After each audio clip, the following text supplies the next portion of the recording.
ಇಂದೇ ಡೌನ್ಲೋಡ್ ಮಾಡಿ ಮತ್ತು ನಿಮ್ಮ ನೆಚ್ಚಿನ ಶೋಗಳನ್ನು ಆನಂದಿಸಿ.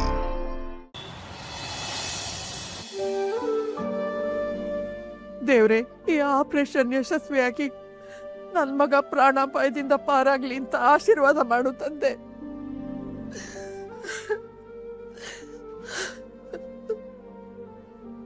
ಅಮ್ಮ, ಏನಾಯ್ತು? ರುಕು, ಈಗ ತಾನೇ ಡಾಕ್ಟರ್ ಬಂದೋದ್ರಮ್ಮ. ಮಂಜುಗೆ ಆಪರೇಷನ್ ಮಾಡ್ಬೇಕು ಅಂತಿದ್ದಾರೆ. ಅದಾಗೋವರೆಗೂ ಏನು ಹೇಳಕ್ಕಾಗಲ್ಲ ಅಂತ ಯಾವುದೋ ಪೇಪರ್ಗೆ ಸೈನ್ ಹಾಕಿಸ್ಕೊಂಡೋದ್ರು. ಈಗ ನನ್ನ ಮಗನ ಜೀವನ ನೂಲಿನ ಹಂಗದ ಮೇಲೆ ನಿಂತಿದೆ ಕಡೆ. ಅಮ್ಮ, ಸಮಾಧಾನ ಮಾಡ್ಕೊ ಅಮ್ಮ.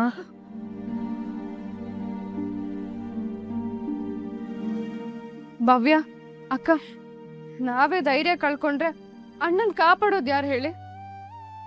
ಆಪರೇಷನ್ ಆದ ತಕ್ಷಣ ಅವ್ನು ಹುಷಾರಾಗಿ ಬಂದ್ಬಿಡ್ತಾನೆ. ಅಮ್ಮ, ಸಮಾಧಾನ ಮಾಡ್ಕೊ.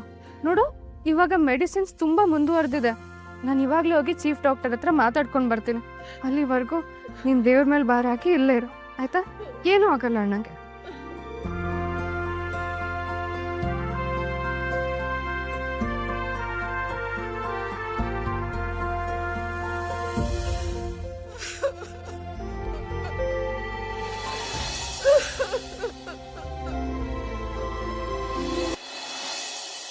ಆ ಪೇಷಂಟ್ನ ವಾರ್ಡ್ ಶಿಫ್ಟ್ ಮಾಡಿ. ಓಕೆ,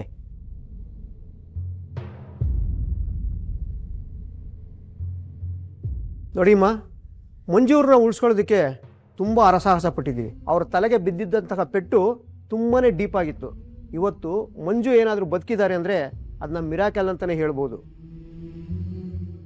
ಆದರೆ ಒಂದು ವಿಷಯನ ಮನಸ್ಸಿನಲ್ಲಿ ಇಟ್ಕೊಳ್ಳಿ, ಅವರ ಪರಿಸ್ಥಿತಿ ಇನ್ನೂ ಸಂಪೂರ್ಣವಾಗಿ ಸುಧಾರಿಸಿಲ್ಲ. ಅವ್ರ ಮನಸ್ಸಿಗೆ ಯಾವುದೇ ಕೆಟ್ಟ ವಿಷಯಗಳಾಗಲಿ ಆಘಾತಕಾರಿ ವಿಷಯಗಳಾಗಲಿ ಬೀಳಬಾರದು. ಒಂದು ವೇಳೆ ಏನಾದರೂ ಅವ್ರ ಕಿವಿಗೆ ಆಘಾತಕಾರಿ ವಿಷಯಗಳು ಬಿದ್ದರೆ ಅವ್ರ ವೈಟಲ್ಸ್ ಏರುಪೇರು ಆಗ್ಬೋದು. ಆಗ then it will be very dangerous. ಡಾಕ್ಟ್ರೆ, ಇವಾಗ ನನ್ನ ಮಗನ ನೋಡ್ಬೋದಾ? ಖಂಡಿತವಾಗ್ಲು. ಇನ್ನೇನು ಸ್ವಲ್ಪ ಹೊತ್ತಿಗೆ ವಾರ್ಡ್ಗೆ ಶಿಫ್ಟ್ ಮಾಡ್ತಾರೆ. ಜಾಸ್ತಿ ಜನ ಒಟ್ಟಿಗೆ ಹೋಗಬೇಡಿ, ಇಬ್ಬಿಬ್ಬರೇ ಹೋಗಿ ಮಾತಾಡ್ಸ್ಕೊಂಬನ್ನಿ.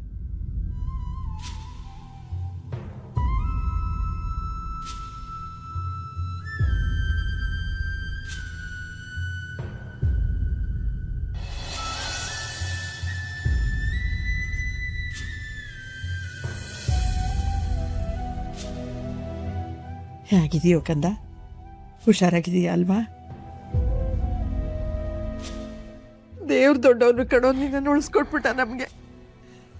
ಅಮ್ಮ, ಯಾಕಮ್ಮ ಹೇಳ್ತಿದ್ಯಾ?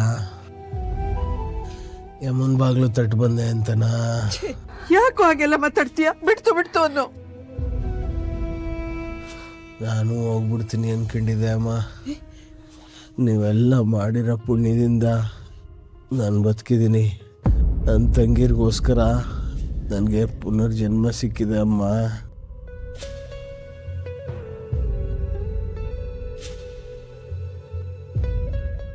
ರಾಜೇಶ ಎಲ್ಲಿದ್ದಾನೆ?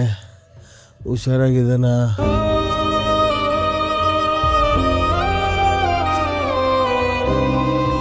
ರಾಜೇಶ ಚೆನ್ನಾಗಿದ್ದಾನೆ ಕಣೋ. ಅವನಿಗೆ ಕಾಲಿಗೆ ಸ್ವಲ್ಪ ಪೆಟ್ಟಾಗಿದೆ. ಡಾಕ್ಟ್ರು ನಡೆಯೋದು ಬೇಡ ಅಂತಿದ್ದಾರೆ. ಅದಕ್ಕೆ ಅವನಿಗೆ ನಿನ್ನನ್ನು ನೋಡೋದಕ್ಕೆ ಬರೋದಕ್ಕೆ ಆಗ್ತಿಲ್ಲ. ಅವನು ನಿನ್ನನ್ನೇ ನೋಡ್ಬೇಕು ಅಂತಿದ್ದ ಕಣೋ. ಹ್ಞೂ ಅಣ್ಣ, ರಾಜೇಶ್ ಆರಾಮಾಗಿದ್ದಾನೆ. ನೀನ್ ಮೊದಲು ಹುಷಾರಾಗು, ಆಮೇಲೆ ಇಬ್ರು ಮಾತಾಡ್ಬೋದು.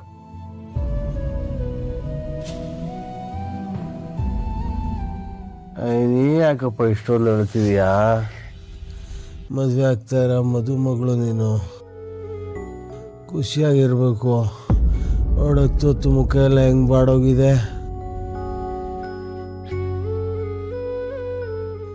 ಅಳ್ಬೇಡಿ ಯಾರು. ಅಣ್ಣ, ನೀನ್ ಮೊದಲು ಚೇತರಿಸ್ಕೊ, ಆಮೇಲೆ ಎಲ್ರು ಮಾತಾಡ್ಬೋದು. ನೀನ್ ಹುಷಾರಾಗಿ ಮನೆಗೆ ಬಾ, ಅಷ್ಟೇ ಸಾಕು.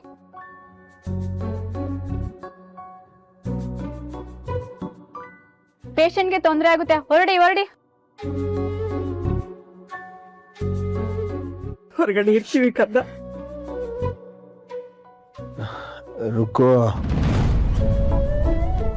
ಹಾಂ ಸಿಸ್ಟರ್ ಒಂದೇ ಒಂದು ನಿಮಿಷ. ಬೇಗ ಮಾತಾಡಿ ಹೊರಡಿ. ಅಣ್ಣ ರುಕ್ಕೋ, ರಾಜೇಶಂದು ಕಲ್ಯಾಣಿ ಮದುವೆ ಜೋರಾಗಿ ಆಗ್ಬೇಕು ಕಣಪ್ಪ. ನನಗೆ ಹಿಂಗಾಗಿದೆ ಅಂತ ಮದುವೆಗೆ ತೊಂದರೆ ಆಗಬಾರ್ದು. ಭಟ್ರಿಗೆ ಹೇಳಿದ್ದೀನಿ, ಚಪ್ರ ಹಾಕೋರ್ಗೆ ಹೇಳಿದ್ದೀನಿ, ಚೆನ್ನಾಗಿ ಗಟ್ಟಿಯಾಗಿ ಹಾಕ್ಸು ಆಯಿತಾ? ಆಮೇಲೆ ನಿಮ್ಮೆಲ್ರಿಗೂ ಹೊಸ ಬಟ್ಟೆ ತರಬೇಕು. ಜಾಸ್ತಿ ಕೆಲಸಗಳಿದೆ. ರಾಜೇಶಂಗೆ ಒಳ್ಳೆ ಸೂಟ್ ತಂದು ಕೊಡೋಣ ಆಯಿತಾ? ನಾನಿಲ್ಲಿ ಮಲಗಿರೋದು ಅವನಿಗೆ ಎಷ್ಟು ಸಂಕಟ ಆಯ್ತಾಯ್ತೋ ಏನೋ. ಅವನಿಗೆ ಹೇಳೋ ನಾನಿಲ್ಲಿ ಚೆನ್ನಾಗಿದ್ದೀನಿ ಅಂತ.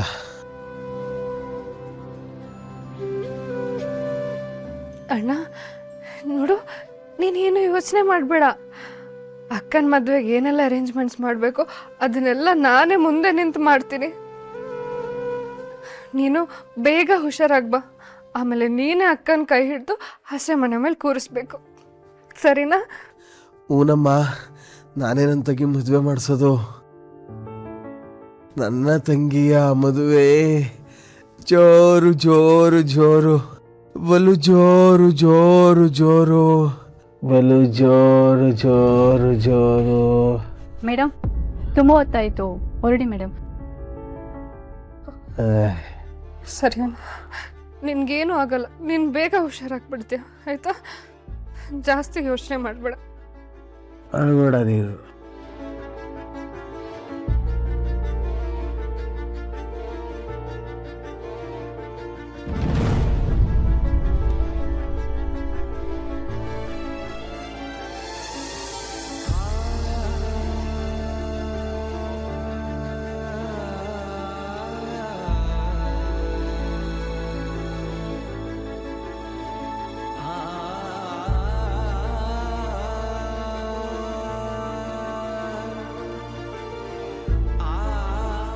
ಚಿಕ್ಕ ವಯಸ್ಸಿಂದ ರಾಣಿ ತರ ಬದುಕಿದ್ಯಾ, ಹೇಳ್ಬೇಡ, ಸುಮ್ಮನಿರು.